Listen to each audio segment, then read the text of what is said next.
All right, welcome to the Self-Sabotage series we're putting together. So, I wanted to put this series together kind of as a coaching moment in terms of things we do to kind of self-sabotage, not just our diets, but just in general life. And so, what I found, the area I want to start with, and the reason I picked this was this is often the self-sabotage mechanism we use to not even start something, or we start something and automatically stop. And what we're going to talk about today in true teacher form, my whiteboard, is overwhelm. Okay, what happens? What is your initial reaction when you're in a situation or you start to think about starting a new program or a new diet? What are those feelings? What do you feel? And most of the time, the answer is overwhelm. We have so much information, even with the guide I've just released. When I look at it, I was like, information overload is literally the first title you see. It is overwhelm. And what we want to try to avoid when we sense overwhelm, our first mechanism is to shut down. Right? When we're in a situation where there's too much, too soon, we shut down. But why? Why in those situations are we shutting down? How can we manage those situations? How can we start a new program? How can we start a new diet, a new lifestyle? If my first step in is overwhelm and automatically just shut down. So the reason we feel this way is, don't make fun of my little stick people here. They're very good, I know.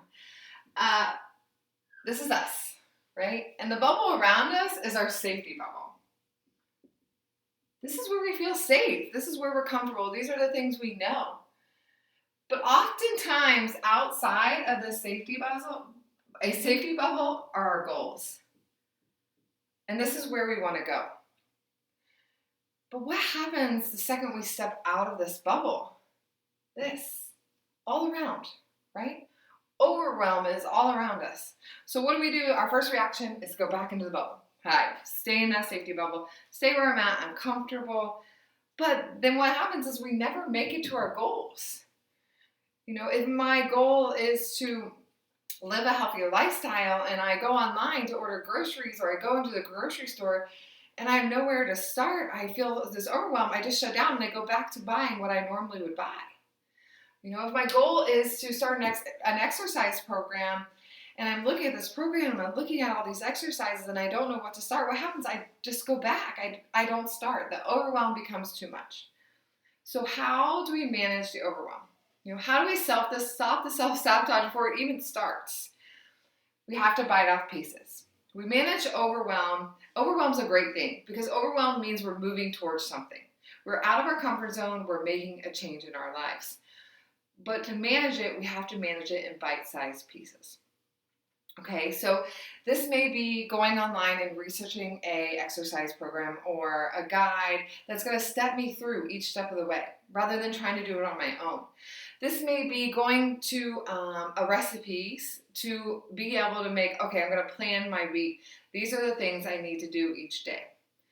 Also starting small. You know, we're going to talk about goals as we move down the line, but we're going to talk, and I make an analogy with a ladder, but the goals are small. So let's say this week, you know, the idea of just jumping in all the way is a lot. So let's make a manageable goal this week. This week, I want to start with my water intake. What's a good goal I can start with this week that I'm not going to be too overwhelmed with? Drinking a gallon of water to me is overwhelming. I don't have time to drink a gallon of water. I always forget my water bottle. What's something more manageable that isn't going to result in me jumping back into my safety bubble where I don't drink hardly any water at all? So let's say I fill up my cup 3 times a day. That's managing the overwhelm. I'm taking a step outside of my bubble.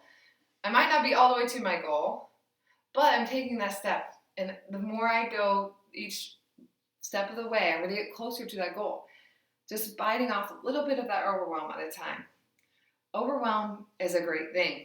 Like I said, it means we are making change. We can't make all the changes we want at once. The way to manage it is to take one step at a time. We're taking one step at a time towards our goals. So breaking that down into bite-sized pieces along the way is going to be very important to managing the overwhelm and avoiding the self-sabotage before we even begin.